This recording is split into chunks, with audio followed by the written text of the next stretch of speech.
Magandang araw kaibigan! Welcome ulit sa Pinoy Recaps.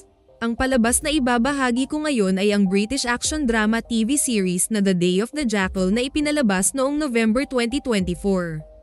Isang araw sa Munich, Germany, may isang matandang lalaki na kakalabas lang ng CR. Pero ang totoo, isa palang matinik na assassin ang nasa likod ng matandang mukha. Dahil ang totoong matanda na may-ari ng mukha ay pinatay na ng hired killer. Kinagabihan, pumasok ang assassin sa isang opisina kung saan nagtatrabaho bilang janitor ang pinatay niyang matandang lalaki. Dahil nasa loob pala ang kanyang unang target. Habang naghahanda siya ng kanyang baril, nakita siya ng secretary kaya ito ang una niyang pinatay. Kasunod nito ay pinagbabaril na niya sa opisina ang kanyang target na si Elias Fest. Sinadya niyang hindi ito tamaan kaya nakalabas ang negosyante sa opisina at tumakbo pababa ng hagdan. Hinabol ito ng assassin at binaril ang dalawang paa ni Elias. Nang barilin niya ulit ang lalaki, sinadya niyang hindi ito tamaan sa ulo. Dahil ang totoong target ng hitman ay ang ama ng negosyante na si Manfred Fest. Maya-maya ay tumakbo na siya sa balcony ng building at nagtapon ng smoke grenade sa baba. Dito na siya bumaba gamit ang tali, saka mabilis na tumakas. Pagka-uwi ng assassin sa hideout niya, nagtanggal agad ito ng maskara. Dito na makikita ang totoong mukha ng assassin na si Jackal. Nang sumunod na araw, nag-assemble ng customized long-range rifle ang lalaki para kay Manfred. Dahil isa palang malakas na politician ang ama ni Elias, sinadya niyang hindi patayin ang anak nito para dumalaw dito si Manfred. At ito na yung pagkakataong may sigawa ni Jackal ang mission. Ilang saglit lang ay tiningnan niya ang entrance ng hospital. Habang pinag-aralan niya ang mga gwardya sa buong paligid, in-adjust muna niya ang scope ng kanyang baril. Paglipas ng ilang oras, dumating na ang politician. At pagkapasok nito sa pinto ng hospital, binaril agad ito ni Jackal sa ulo. Mabilis na nagligpit ang assassin. At bago ito lumabas ng unit, naglagay muna ito ng bomba sa ilalim ng kama. Habang palabas na siya ng parking, pinalagpas muna niya ang mga pulis saka siya nag-exit. Maya-maya ay pumasok siya sa isang basement parking at nagpalit ng kotse. Iniwan niya ang unang sasakyan pero tinaniman na niya ito ng bomba. At nang makarating na ang SWAT team sa apartment, sumabog na ang bomba at ganon din ang kotseng iniwan niya sa basement. Nang malaman ng MI6 ang nangyaring assassination sa politician, pinagkatiwala ng agency sa isa nilang magaling na agent na si Bianca ang buong investigasyon sa kaso. Dito namangha ang agent nang malaman na lagpas sa 3,800 meters ang layo ng sniper sa target. Na ayon sa babae, nasa 3,540 lang ang world record ng agency. Kaya pagdating sa meeting tungkol sa kaso, sinabi ni Bianca na isang customized rifle ang ginamit ng assassin na siguradong gawa umano ng tanyag na Irish gunsmith. Nakilalang magaling gumawa ng mga long-range sniper rifle. Dahil dito, nag-request ang babae na isama niya sa kanyang team ang isang Irish informant. Sa kabilang banda, nakatanggap ng panibagong kontrata si Jackal sa halagang $10 million. Ang kanyang target ay isang IT billionaire na nagngangalang Yuli. Kasunod nito ay nakipagkita siya kay Zina, ang liaison officer ng kanyang mga employer. Dito niya nalaman na may dinevelop umanong software ang billionaire na tinatawag na River para ma-expose kung paano mas lalong yumayaman ang mga mayayaman sa buong mundo. Dahil dito, nagdemand siya na gawing $100 million ang reward sa kontrata. Pagkatapos ng pag-uusap nila ni Zina, umuwi na muna si Jackal sa bahay niya sa Spain kung saan nag-aantay ang kanyang mag-ina. Kinabukasan, nalaman niya na kinancel ng client ang fund transfer sa kanyang account. At kasama rin itong kinansela ang kontrata. Dito napaisip si Jackal kung ano ang nangyari kaya nag-request siya ng detalye sa bangko kung saan galing ang kinanselang fund transfer. Kasunod nito ay nagdesisyon siyang bumalik ng Germany para personal na asikasuhin ang problema sa kontrata. Dismayado ang asawa niyang si Nuria nang magpaalam siyang babalik na naman siya ng Munich. Pero wala rin itong nagawa dahil related umano ito sa kanyang trabaho. Maya-maya lang ay hinatid siya ng cab iyak sa airport. Ngunit nang makaalis na si Nuria, sumakay ng taxi si Jackal at pumunta sa bangko para kunin sa safety vault ang kanyang pekeng passport. Pero ang hindi alam ng assassin nakita pala siya ng kanyang asawa at inakala nitong may ibang babae si Jackal. Pagdating niya sa Munich, nakipagkita agad siya kay Zina. Dito na niya nalaman na hinold pala ng partner ng client ang bayad sa kanya para sa bagong kontrata. Babayaran daw muna siya ng advance na 20 million at ang balanse ay kung mapatay niya umano ang target bago nito ilabas sa publiko ang na-develop na software. Nang araw ding iyon, nalaman na ni Jackal kung saan nanggaling ang fund transfer para sa kanyang account. Dito niya nalaman na isa si Elias sa board ng kumpanya kaya nagduda siya na ang negosyante din ang nagutos na patayin ang sarili nitong ama. Samantala, unti-unting nakagawa ng profile si Bianca sa assassin habang pinapanood ang mga videos nito. Nasa 40s pa umano ang edad ng lalaki, right-handed, dati umanong membro ng military at exceptional ang sniping skills. Para umano mahanap nila ang katauhan ng hitman. Hinalungkat niya ang records ng isang military academy para hanapin ang match ng mga nakuha niyang impormasyon. Kasunod nito ay nakatanggap siya ng detalye sa informant na nasa Belarus ang Irish gunsmith kaya pinuntahan agad ito ng team ni Bianca. Ngunit ang hindi alam ng mga agent, natunugan na pala ng Irish ang pagdating nila kaya tumakas na ito saka nag-iwan ng bomba sa hideout. Palpak at nasaktan pa sila sa operasyon. Kaya pagbalik ng agent sa opisina, binalaan siya ng kanyang superior na posibleng may spy umano sa team niya. Kasunod nito ay nalaman din niya na regular ang pag-uusap ng assassin at ng gunsmith. Balik sa Munich, umattend muna sa funeral service ni Manfred si Jackal. Pinatay nito ang driver ng negosyante at pumalit siya dito. Nang kumprontahin niya si Elias sa bayad sa huling mission, nagalit pala ito sa kanya dahil sa pagbaril niya sa mga paa nito. Hindi rin natuwa ang assassin sa ginawa ng negosyante kaya pinatay niya ito. Habang akay ng metro si Jackal, nakita niya sa CCTV na nalaman na ng asawa niya at pamilya nito ang sekretong kwarto kung saan nakatago ang mga gamit niya bilang isang hired killer. Dahil dito, tinawagan niya si Nuria at pinapapunta niya ng Paris ang cab-iyak para makipag-usap. Nang sumunod na araw, dumating na sa hotel si Nuria. Dito inamin ni Jackal sa asawa na matagal na niyang tinago dito ang totoong trabaho niya. Na-involve umano siya sa sindikato ng malalaking kumpanya, na ang mga nakitang kagamitan niya sa secret room ay mga kailanganin niya sa kanyang trabaho. Pinaniwala niya ang asawa na huling mission na umano niya ito at magsasama na silang muli. Sa kabilang banda, nagpatuloy pa rin ang paghahanap ni Bianca ng clue sa katauhan ng assassin. Pinuntahan ng babae ang isang shooting instructor kung saan nalaman niya dito na may dati siyang sundalo na kayang tumira ng 4 na kilometro ang layo sa target. Ngunit patay na umano ang sundalong ito, 10 taon na ang nakalipas. Para makasiguro, tinawagan agad ni Bianca ang assistant na i-verify ang impormasyon ito kung totoong patay na ang sniper na sinasabi ng instructor.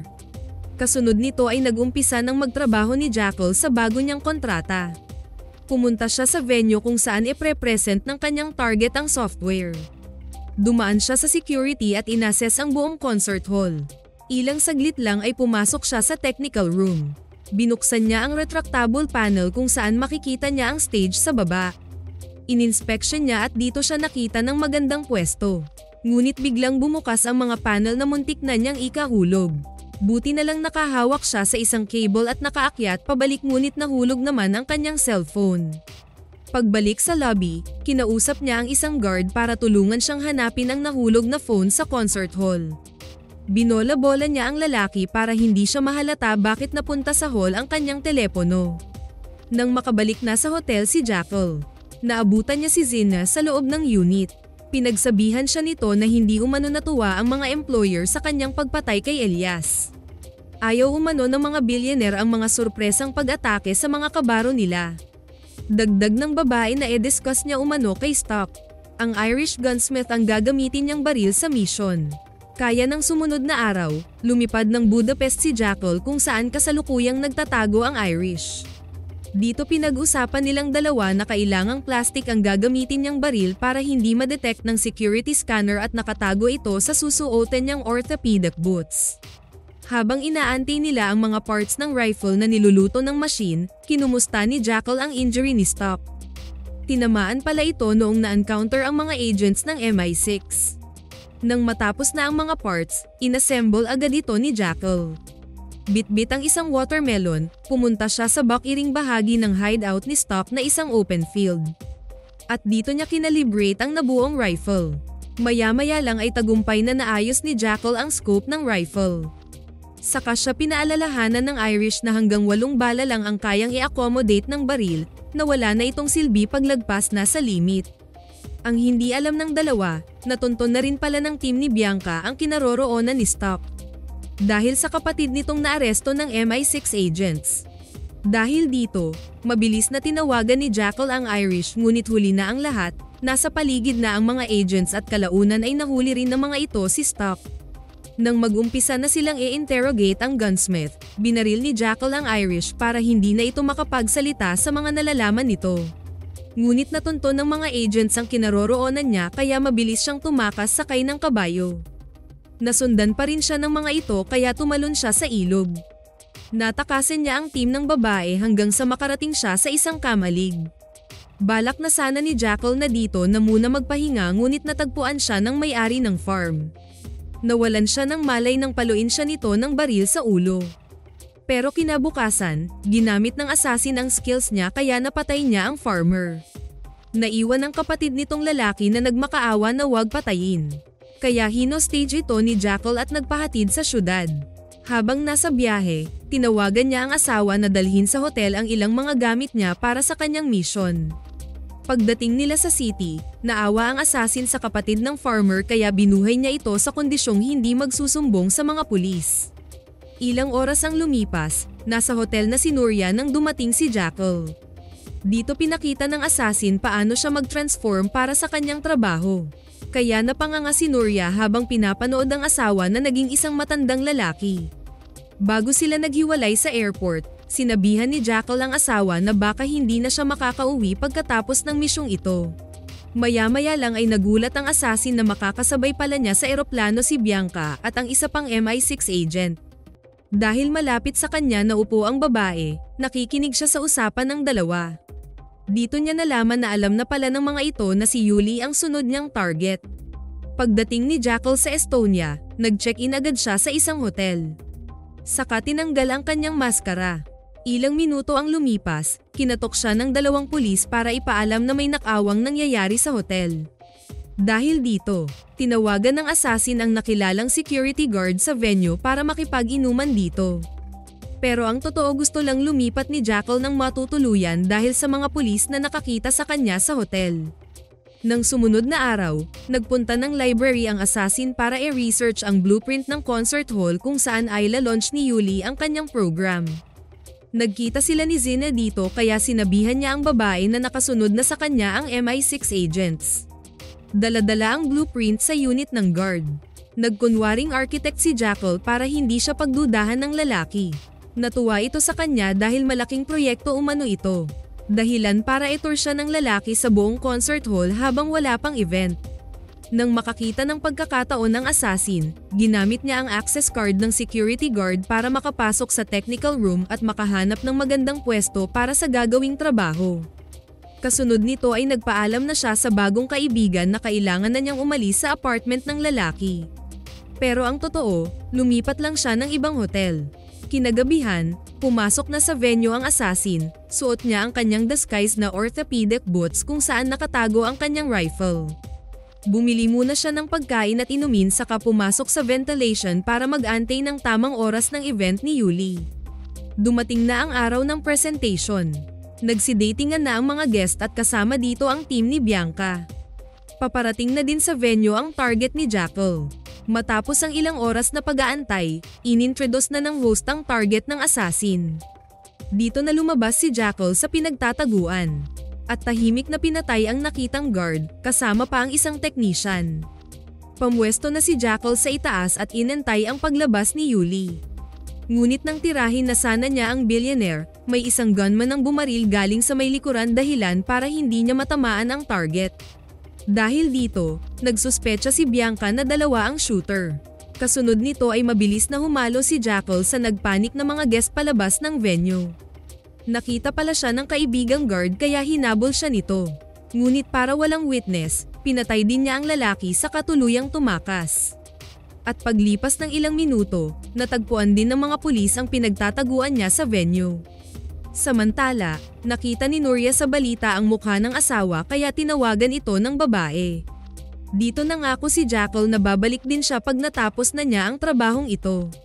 At huwag na umano itong mag-alala dahil malulusutan din niya ang mga pulis.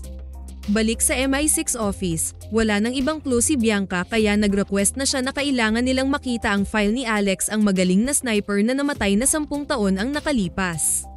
Ngunit classified ang files nito kaya ginamit pa ng kanilang chief na si Isabel ang connection nito sa Ministry of Defense para mabuksan ang buong file ng nasabing sniper. Nang makita na ni Bianca ang files ni Alex, wala rin silang makitang connection nito sa kasalukuyang kaso nila kay Jackal. Dito nila nalaman ang totoong nangyari kay Alex, na isa palang army sniper ang sundalo at ang mission ng unit nila ay i-assassinate ang leader ng Taliban. Tagumpay ang mission kaya binigyan sila ng vacation leave sa Cyprus, kung saan nakatanggap sila ng offer na maging mercenaries. Tinanggap nila ang trabaho at successful ang una nilang mission. Ngunit dahil nasa serbisyo pa sila, nahirapan silang tanggapin ang illegal na pagkakitaan. Pagbalik nila sa trabaho, dito nagdesisyon si Jackal na mas pinipili nitong tumanggap ng malaking pera kaysa maging sundalo lang. Penik niya ang kanilang ambush at tinapos ang kanyang squad liban sa kanyang partner. At sabay na silang lumayo para magbagong buhay. Ngunit alam pala ng commander ang buong katotohanan kaya ito ngayon ang kwento ng lalaki kay Bianca. Nang mag-report ang agent sa chief niyang si Isabel, nagdesisyon na itong itigil na ang investigasyon kay Jackal dahil isa na umano itong ghost at ngayon ay hired killer. Ayaw na umano nitong masayang ang kanilang oras at mga resources sa paghahanap ng taong wala ng identity. Sa kabilang banda, sinabi na rin ni Jackal kay Nuria na isa siyang assassin, na binabayaran siya ng malaking halaga para pumatay ng tao. Halos hindi makapaniwala ang babae sa narinig. Pero nangako ulit ang lalaki na huling trabaho na umano niya ito at magpakalayo na silang mag-anak. Maya-maya lang ay dumating ang kapatid na lalaki ni Nuria. Nagkaproblema pala ito sa isang notorious na gangster kaya nagsumbong ito kay Jackal. Dahil dito kinausap ng assassin ang bayaw na tutulungan niya ito. Kaya nag-arrange sila ng meeting para kausapin ang gangster. Ngunit ang hindi nito alam, isa rin palang notorious na hitman ang kanyang bayaw. Habang nag-aantay sila kay Jackal sa restaurant sa may tabing dagat, bigla na lang natamba ang gangster. Wala silang kaalam-alam na tinayre ito ng assassin ilang kilometro ang layo. Nang makita ito ni Bianca sa news, nagduda siya sa pangyayaring ito. Kasunod nito ay pumunta ng Croatia si Jackal para tapusin ang mission na i-eliminate ang IT billionaire. Nagrenta ng pribadong bangka ang assassin at pamwesto ilang kilometro ang layo sa rest house ng target. At para walang testigo sa gagawin, pinatay niya ang operator ng bangka. Nang mga sandaling iyon, nasa tabing dagat na si Yuli para sa regular swimming nito. Ngunit dahil sa alon, hindi niya matsyempuhan ang target. Dahil nakita sa drone ng security ang bangkang sinakyan niya, nagpadala ang mga ito ng jet ski ngunit, binaril lang ito ni Jackal. Saka inactivate ang electronic warfare machine para mawala ang signal ng drone. Maya-maya ay anabangan na niya ang paglangoy ng target sa dagat. Nang makakita na siya ng tiyempo, dito na niya ito binaril. Tagumpay niyang tinamaan si Yuli sa tubig. Kasunod nito ay mabilis na siyang tumakas. Ngunit nasundan siya ng mga tauhan ng billionaire. Hanggang habulin na rin siya ng mga pulis. Pero natakasan niya ito nang pumasok siya sa maliit na eskinita at mabilis nang lumayo sa lugar. Pero nadisgrasya din siya pagdating sa kurbada dahil sa isang batang naglalaro sa gitna ng daan. Tinulungan siya ng isang truck driver pero tinutukan niya ito ng baril at kinarnap ang truck. Pagdating sa liblib na lugar, sinunog niya ang truck at hinulag sa bangin. Isa palang camping site ang hininto ang kakahuyan kaya nakita niya dito ang matandang mag-asawa. Nagsinungaling siya sa mga ito na biktima siya sa hold-up. Naniwala naman ang mag-asawa kaya pinasakay siya para madala sa hospital, pero nagbago ang isip niya na mas gusto niyang magpahatid sa border. Ngunit naisip ni Jackal na mas mahalata sila kaya wala na rin siyang choice kundi patayin na din ang mag-asawa. Napaiyak siya nang tawagan si Nuria dahil wala naman siyang plano na patayin ang dalawang matanda. Sinabi na rin niya sa asawa na tapos na ang kanyang mission. Ilang saglit ang lumipas, pinasabog ni Jackal ang sasakyan gamit ang improvised na bomba at nagumpisa na siyang maglakbay papuntang London. Sa kabilang banda, nag-request si Bianca kay Isabel na payag ang pumunta ng Spain para imbestigahan ang assassination ni Yuli at ang gangster dahil parehas lang umano ang paraan ng pagpatay sa dalawa. Ngunit ayaw nang ipagpatuloy ng chief ang kaso dahil nagiging personal na umano ito kay Bianca. Pero nagmatigas ang agent kaya tinanggal ito sa trabaho ni Isabel. Kasunod nito ay nasorpresa si Isabel sa pagbisita ng Ministry of Foreign Affairs sa opisina niya. Inutusan pala ito ng mga employer ni Jackal na ipagpatuloy ang paghahanap sa assassin at patayin ito. Saka isunod na i-eliminate ang babaeng agent.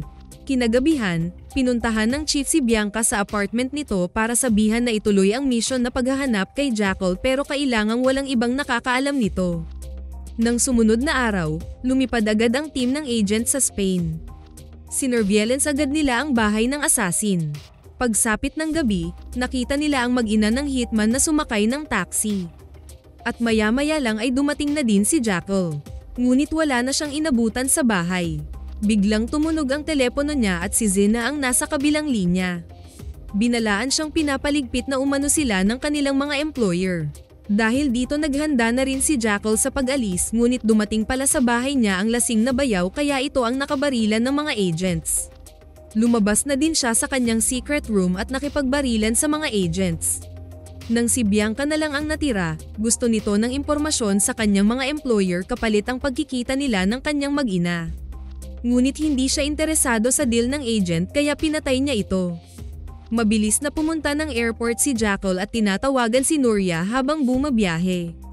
Pero ang hindi niya alam, tinapon pala ng asawa ang telepono nito sa basurahan.